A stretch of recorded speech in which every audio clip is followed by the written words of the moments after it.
Okay, once again welcome back to my tutorial. আজকের lecture হচ্ছে আমাদের হাইপার-ভি নিয়ে। হাইপারভাইজর কি এটি অলরেডি আমরা ডিসকাস করেছি। তো আমরা আজকে প্র্যাকটিক্যালটাতে চলে যাচ্ছি যে কি করে হাইপার-ভি নিয়ে কাজ করতে হয়। উইন্ডোজ 8 এ বাই ডিফল্ট হাইপার-ভি এনেবল থাকে না।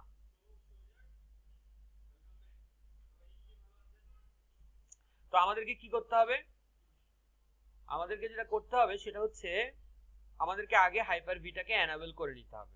The main thing to remember, আপনি যদি উইন্ডোজ 8 এর সাথে হাইপার-ভি ব্যবহার করতে চান, অবশ্যই আপনার মেশিনটি এমন একটি প্রসেসর হতে হবে যেটি 64 আর্কিটেকচারের বেসড, এবং আপনি যে ওএসটি ইনস্টল করবেন সেটিও আপনার 64 বেসড ওএস হতে হবে, আদারওয়াইজ হাইপার-ভি কাজ করবে না। ঠিক আছে? So this point is very important to remember. Another point is important to remember, অনেকের বায়োসে হাইপার ভার্চুয়ালাইজেশনটা এনেবল করা থাকে না, তো যদি কোনো কারণে আপনার সবকিছু ঠিক থাকার পরেও ওএস আপনি 64 বিট ইউজ করছেন, আপনার প্রসেসরও 64 বিট আর্কিটেকচারের, তারপরেও যদি আপনি হাইপার-ভি রান করতে না পারেন, তাহলে আপনাকে বুঝতে হবে যে আপনার মাদারবোর্ড থেকে ভার্চুয়ালাইজেশনটা এনেবল করা নেই। সেই ক্ষেত্রে আপনি যেটা করবেন সেটা হচ্ছে আপনার বায়োসে ঢুকবেন, বায়োসে ঢুকে আপনি আপনার ভার্চুয়ালাইজেশনটা মাদারবোর্ড থেকে এনেবল করে দিয়ে আসতে হবে। ঠিক আছে? ওকে, তো আমরা হাইপার-ভি এনেবল করার জন্য উইন্ডোজ 8 মেশিনে আমাদেরকে যেতে হবে কন্ট্রোল প্যানেল। আমরা কন্ট্রোল প্যানেলে চলে যাই।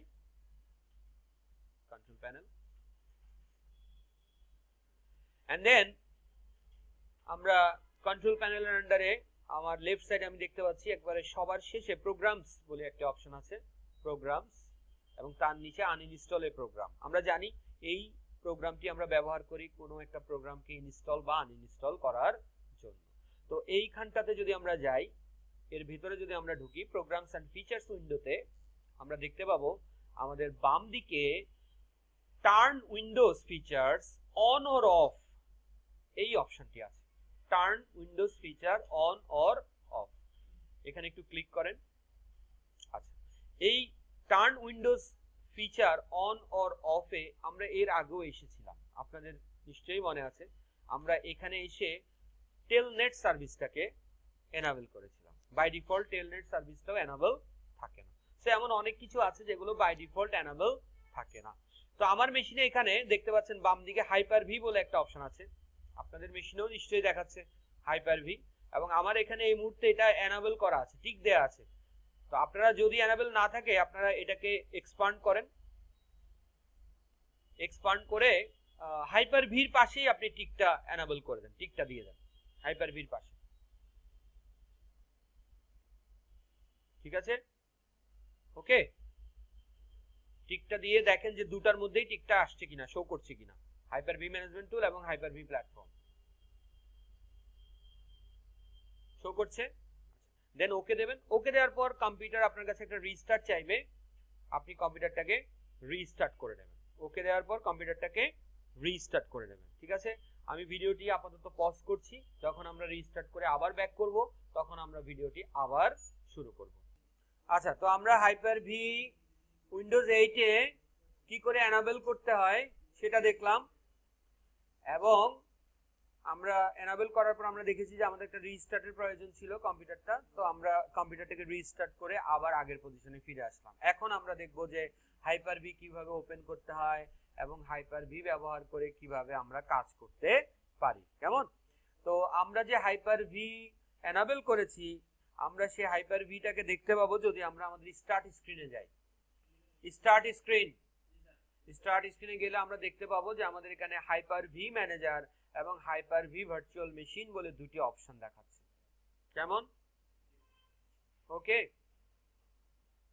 তো আমরা চলে আসলাম হাইপার-ভি ম্যানেজারে, ক্লিক করে হাইপার-ভি ম্যানেজারে চলে আসলাম। হাইপার-ভি ম্যানেজার, ঠিক আছে? আপনি হাইপার ভি ম্যানেজারে আসার পর আপনি দেখতে পাবেন হাইপার ভি ম্যানেজারের নিচে আপনার W8 বা আপনার যে কম্পিউটারের নাম সেই কম্পিউটারের নামটি শো করছে। ঠিক আছে, যদি কোনো কারণে আপনি হাইপার ভি ম্যানেজারের নিচে আপনার কম্পিউটার নেমটি দেখতে না পান, তার মানে হচ্ছে আপনার hyper V manager properly configured হয়নি। ঠিক আছে, তো this is another point to remember. যদি আমরা হাইপার ভি ম্যানেজার ওপেন করতে পারি, বাট যদি দেখি যে হাইপার ভি ম্যানেজারের নিচে আমার মেশিন নেমটি শো করছে না, তাহলে আমাকে বুঝতে হবে যে আমার হাইপার ভি ম্যানেজারটি প্রপারলি কনফিগার করা হয়নি। ঠিক আছে, সো ইন দ্যাট কেস আমরা হাইপার ভি ম্যানেজারটাকে আবার নতুন করে কনফিগার করে নিতে হবে। ওকে, আচ্ছা, তো এখন আমরা দেখব যে কিভাবে হাইপার ভি ম্যানেজার ইউজ করে ভার্চুয়াল মেশিন আমরা তৈরি করতে পারি। ঠিক আছে, তো ভার্চুয়াল মেশিন তৈরি করার জন্য আমরা আমাদের যে মেশিন নেমটি দেখাচ্ছে আমাদের বাম দিকে হাইপার ভি ম্যানেজারের নিচে, সেই মেশিনের উপরে আমরা চাইলে রাইট ক্লিক করতে পারি। রাইট ক্লিক করার পর আমরা একটি অপশন পাবো নিউ, এবং নিউর আন্ডারে আমরা ভার্চুয়াল মেশিন অপশনটি পেয়ে যাব। ভার্চুয়াল মেশিন ক্লিক করেন ভার্চুয়াল মেশিন অপশনটিতে। নিউ ভার্চুয়াল মেশিন উইজার্ড আমাদের কাছে চলে আসছে। এই উইজার্ড ব্যবহার করে আমরা ভার্চুয়াল মেশিন ক্রিয়েট করতে পারব। ঠিক আছে, নেক্সট, এখানে এই উইন্ডোতে আমরা ভার্চুয়াল মেশিনের নাম দেব। সে ফর এক্সাম্পল আমি এই ভার্চুয়াল মেশিনটিতে উইন্ডোজ 7 ইনস্টল করতে চাচ্ছি। ঠিক আছে, তাহলে আমরা ওই রকম একটা মানানসই নাম এখানে চাইলে দিতে পারি। সে উইন্ডোজ 7 VM, উইন্ডোজ 7 VM1 এমন নাম দিলাম, যে Windows 7 VM1, Windows 7 virtual machine 1 এমন একটি নাম দিলাম। দিয়ে আমরা বললাম নেক্সট। এখানে নেক্সটে যাওয়ার আগে আমি আরেকটি কথা বলে নিই। এখানে একটু দেখেন যে নিচে একটা অপশন আছে store the virtual machine in a different location, এবং তার নিচে লোকেশনটা দেয়া আছে অনুজ্জ্বল ভাবে, একটা লোকেশন দেখা যাচ্ছে গ্রেড আউট হয়ে আছে। কেমন, এই যে লোকেশনটা গ্রেড আউট হয়ে আছে, এই লোকেশনটাতে বাই ডিফল্ট এই ভার্চুয়াল মেশিনটি ক্রিয়েট হবে। বাট যদি আমরা চাই যে না, আমরা এই লোকেশন ছাড়া অন্য কোন লোকেশনে ভার্চুয়াল মেশিনটিকে ক্রিয়েট করব, তাহলে আমরা এখানে স্টোর অপশনটিতে টিক দিয়ে ব্রাউজ করে অন্য একটা লোকেশন আমরা চুজ করে দেব। ক্লিয়ার? তো আমরা এখানে আমরা এই টিউটোরিয়ালটিতে আমরা এটাকে বাই ডিফল্ট যে লোকেশনটা আছে সেটাই রাখছি। টিকটাকে আমি উঠিয়ে দিলাম। কেমন, আবার ওই অপশনটি গ্রেড আউট হয়ে গেল। ওকে, দেন আমি নেক্সটে গেলাম। এখানে এইবার এখানটাতে এসে আমাকে বলছে যে মেমোরি কতটুকু আমরা ইউজ করব। আমার যে মূল মেমোরি আছে, মূল মেশিনের যে মেমোরি আছে, সেই মেমোরি থেকে আমি কতটুকু মেমোরি আমি আমার ভার্চুয়াল মেশিনের সাথে ব্যবহার করব। Point to remember, 512 is the minimum and default requirement of a virtual machine. এর নিচে আমরা নিতে পারবো না, এবং বাই ডিফল্ট একটি মেশিনের জন্য আপনার এতটুকু র্যামের প্রয়োজন আছে। ঠিক আছে, বাট আমরা চাইলে we can increase. Say for example আমি এটাকে নিচ্ছি 1024, 1 GB র্যাম নিচ্ছি আমি এর জন্য। কেমন, তো কেন 1024 নিলাম? 1024 MB তে যে 1 GB হয় সেটা আমরা আমাদের ওই বিট বাইট ক্যালকুলেশনেই শিখেছি। কেমন, আচ্ছা, তো আমরা এখানে আরেকটি অপশন আছে, দেখেন খুব মজার একটি অপশন, সেটা হচ্ছে use dynamic memory for this virtual machine. That means by default সে যদি প্রয়োজন না থাকে 512 ইউজ করবে, যদি প্রয়োজন পড়ে সে বেশি ইউজ করবে, যদি তার প্রয়োজন না পড়ে সে আবার 512 এ ব্যাক করবে। ক্লিয়ার? তার মানে তার ডিফল্ট থাকবে 512, কিন্তু যদি প্রয়োজন পড়ে সে 1024 এ যেতে পারবে। কেমন, ক্লিয়ার? 1024 না, আমরা এখানে 1024 ইউজ করেছি, তার মানে সে চাইলে আরো বেশি ব্যবহার করতে পারে যদি তার প্রয়োজন পড়ে, কিন্তু মিনিমাম সে কি 512 তেও নেমে আসতে পারবে। কেমন,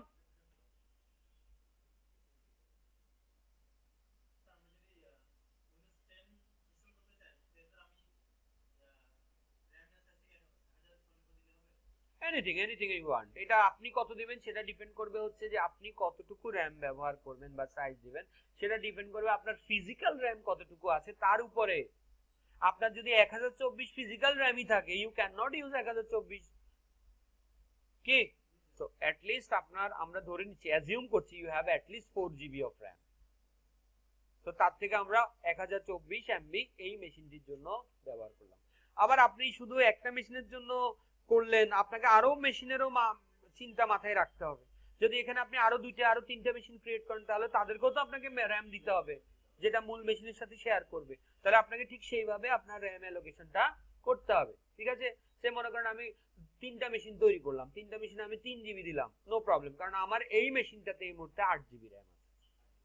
কিন্তু যদি আপনার 4 জিবি র্যাম থাকে, তাহলে আপনি অবশ্যই সেটাকে কমিয়ে এনে একটা, মানে অ্যাট লিস্ট আপনার ফিজিক্যাল মেশিন যেটা আছে তার জন্য অবশ্যই একটা বিগ পোরশন আপনাকে রাখতে হবে। সেটা রেখে তারপর আপনি ভার্চুয়াল মেশিনগুলোতে অ্যাসাইন পাবেন। কারণ আপনার মূল মেশিনটা যদি স্লো হয়ে যায়, তাহলে সে ভার্চুয়াল মেশিনগুলোকে স্বাভাবিকভাবে ভালোভাবে রান করাতে পারবে না, ঠিক কি না। সো ফর আওয়ার কেস আমরা এখানে 1024 MB ইউজ করলাম, which is sufficient according to my RAM. Okay, so আমরা এখানে ইউজ ডাইনামিক চাইলে এই টিকটা দিয়ে রাখতে পারি, use dynamic. And then next, now they are asking যে আমি এই মেশিনটিকে কোন সুইচের সাথে কানেক্ট করব। দেখেন আমাদের হেডিংটা হচ্ছে কনফিগার নেটওয়ার্কিং। ওকে, তার মানে হচ্ছে এই মুহূর্তে আমরা এই মেশিনটিকে কোন সুইচের সাথে কানেক্ট করতে চাচ্ছি। তো আমাদের এখন পর্যন্ত কোনো সুইচ ক্রিয়েট করা হয়নি, কিন্তু বাই ডিফল্ট আপনারা এখানে দেখেন আমাদেরকে দেখাচ্ছে নট কানেক্টেড। তো আমরা চাইলে পরবর্তীতেও ভার্চুয়াল সুইচ ক্রিয়েট করে আমরা এটাকে কানেক্ট করতে পারি। কেমন? তো আমরা আপাতত নেক্সট করে যাচ্ছি। এখানটিতে আমাদেরকে বলছে যে একটা ভার্চুয়াল ডিস্ক তৈরি করার জন্য, যেই ডিস্কে আমরা ওএসটাকে লোড করব, অপারেটিং সিস্টেমটাকে আমরা ইনস্টল করব। ঠিক আছে, তো এখানে আমাদেরকে দেখাচ্ছে যে সাইজ কত, 127 জিবি, ম্যাক্সিমাম আমরা 64 টিবি পর্যন্ত নিতে পারবো। তো আমরা উইন্ডোজ 7 এর জন্য আমরা এত স্পেসের তো আমাদের প্রয়োজন নেই, আমরা চাইলে এখানে খুব সিম্পলি সে আমি 20 জিবি নিলাম, 20 জিবি। কেমন? আচ্ছা, এখানে আরো দুটো অপশন আছে, খুব মজার দুটো অপশন। দেখেন, আপনি চাইলে আপনার পূর্ববর্তী যদি কোনো ভিএসডি ক্রিয়েট করা থাকে যেটার মধ্যে ওএস আছে, পূর্ববর্তী কোনো ভিএসডি যদি ক্রিয়েট করা থাকে যার মধ্যে ওএস ইনস্টল করা আছে, আপনি চাইলে সেকেন্ড অপশনটা দিয়ে সেটাকে ব্রাউজ করে লোকেশনটা চিনিয়ে দিতে পারেন। তাহলে আপনাকে আর নতুন করে ওএস ইনস্টল করতেও হলো না, আপনার এক্সিস্টিং ওএসটাই এটা এই ভার্চুয়াল মেশিনে রান করবে। ক্লিয়ার? বোঝা গেল? থার্ড অপশনটা হচ্ছে আমরা চাইলে এখন ভার্চুয়াল হার্ড ডিস্ক ক্রিয়েটই করতে না পারি, অথবা আমরা এক্সিস্টিং কোনো হার্ড ডিস্কে অ্যাটাচও করতে না পারি, আমরা সিম্পলি ভার্চুয়াল মেশিনটা ক্রিয়েট করে রাখতে পারি, হার্ড ডিস্কটা আমি পরে আমার সুবিধা মতো আমি অ্যাটাচ করতে পারি। ঠিক আছে, সো ইউ হ্যাভ 3 অপশন, আপনি এখান থেকে চুজ করে নিতে পারেন। কেমন? সো আমরা এই মুহূর্তে আমাদের প্রথম অপশনটা ব্যবহার করছি, create a virtual hard disk, and এর জন্য আমরা সাইজ নিচ্ছি হচ্ছে 20 GB, and then next. So now this is the final wizard option, which is installation options. এখান থেকে আমরা ইনস্টলেশন অপশনসটা সেট করব যে আমার এই হার্ড ডিস্কটিতে অপারেটিং সিস্টেম কিভাবে ইনস্টল হবে। ঠিক আছে, দেখেন এখানে প্রথম অপশনটা হচ্ছে install N operating system letter. আমি যদি এই অপশনটা সিলেক্ট করি, তাহলে আমি এই মেশিনটা এখন ক্রিয়েট করা শেষ হয়ে যাবে, বাট অপারেটিং সিস্টেমটা পরবর্তীতে ইনস্টল হবে, যে কোনো সময় আমি আমার সুবিধা মতো অপারেটিং সিস্টেমটাকে ইনস্টল করে নিতে পারবো। আর সেকেন্ড অপশনটা হচ্ছে যে যদি আমরা চাই যে আমাদের ডিভিডি রম থেকে এটা বুট হয়ে ইনস্টল হবে, তাহলে আমরা সেকেন্ড অপশনটা সিলেক্ট করতে পারি। এবং তার সাথে আরো একটা অপশন আছে ইমেজ ফাইল, আমরা চাইলে আইএসও ফাইলকে এখান থেকে কি করতে পারি, অ্যাটাচ করে আমরা চাইলে ইনস্টল করতে পারি। এবং থার্ড অপশনটা হচ্ছে install operating system from network based installation server, আমরা চাইলে নেটওয়ার্ক থেকেও একটা ইনস্টলেশন চালাতে পারি। ঠিক আছে, সো এই পর্যন্তই।